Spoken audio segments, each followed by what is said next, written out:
हरे कृष्णा। आजकल या पहले भी चार धाम यात्रा तो बहुत फेमस थी, अभी भी है चार धाम यात्रा तो लोग भारत में जानते ही हैं।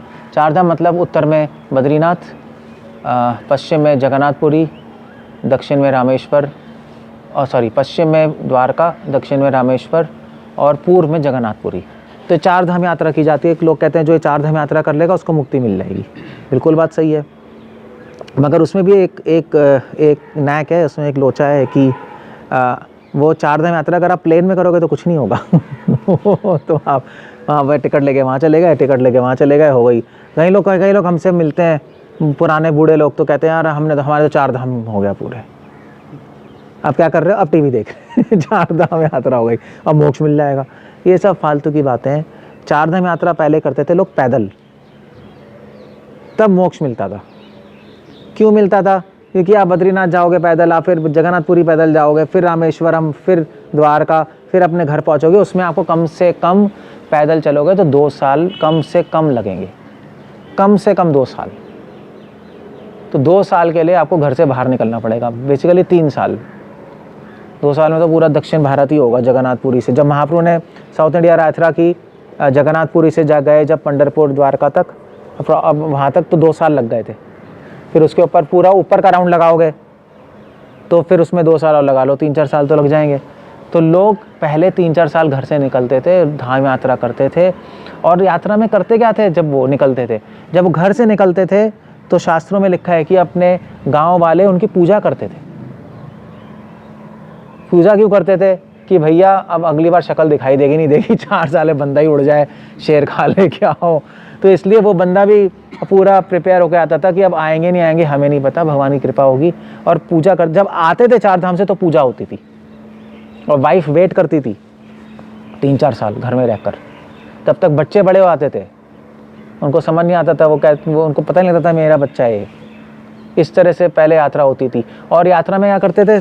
ग्रुप बना के आते थे और 4 साल हर क्षण कीर्तन, भजन, भगवान की कथाएं होती थी 24 घंटे। तो उससे कृष्णा कॉन्शियसनेस होती थी, भक्ति आती थी डिवोटीज में। बीच में जाके संतों से मिलते थे, उनसे सुनते थे। ऐसे थोड़ी ना चलते रहेंगे हर गांव में जाकर और फिर धाम में जाके वहाँ पे सुनते थे। धाम में अगर पहुँचेंगे चल के तो एक दिन में थोड़े ना आ जाएंगे। 2 दिन अपने ड्राइव करके गए और लगाया, गेड़ा कहते हैं कि क्या कहते हैं लगाया आ गए। ये तो बकवास की बात है। वहाँ पे जाएंगे तो 15-20 दिन तो रहेगा आदमी।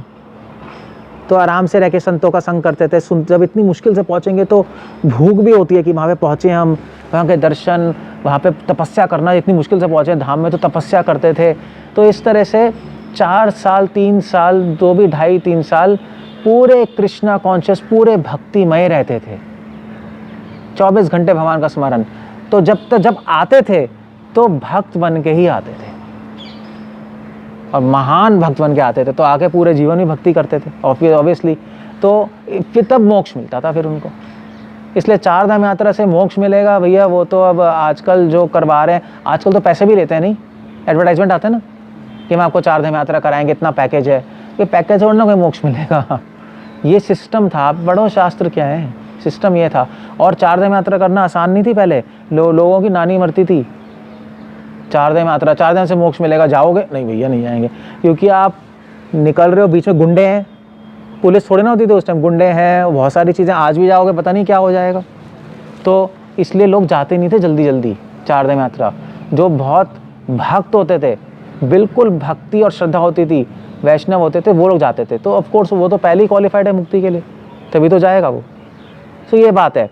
अब चार धाम से मुक्ति मिलती है, ये तो चलो बात मान ली। अगर आपने प्रोटोकॉल फॉलो किया, ऐसे किया तो कुछ नहीं मिलेगा। मगर फिर चार धामों में क्वेश्चन आता है कि वृंदावन क्यों नहीं आता? ये बहुत बड़ा क्वेश्चन है। अब हम तो वृंदावन ही मानते हैं सब कुछ, वृंदावन को ही सब कुछ मानते हैं, वृंदावन क्यों नहीं आता? क्योंकि चक्कर ये है कि इन चार धामों करने से मुक्ति मिलती है, मगर वृंदावन में जाने से प्रेम मिलता है। इसलिए वृंदावन इन चार धामों में नहीं आता, क्योंकि वृंदावन धाम प्रेम देता है। मुक्ति तो प्रेम के सामने पानी भरती है। इसीलिए वृंदावन का नाम इन चार धामों में नहीं है। तो एक मुक्ति के लिए है, एक प्रेम के लिए है। वो आप उसको मिक्स नहीं कर सकते, अलग अलग एंगल है उसको देखने के। ऐसे तो आपको 4 धामों में काशी नहीं आता।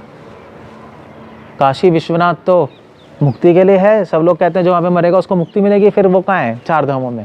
काशी। तो उसका भी एक अलग आंसर है, काशी क्यों नहीं आता? तो ये सारे इंट्रिकेसीज हैं।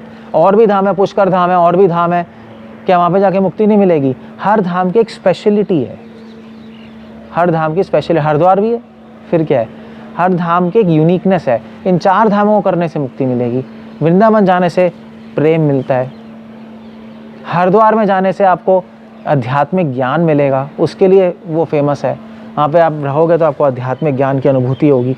तो अलग अलग धामों की स्पेशलिटी है, इस तरह से हमें देखना चाहिए। हरे कृष्ण। श्रील प्रभुपाद की जय।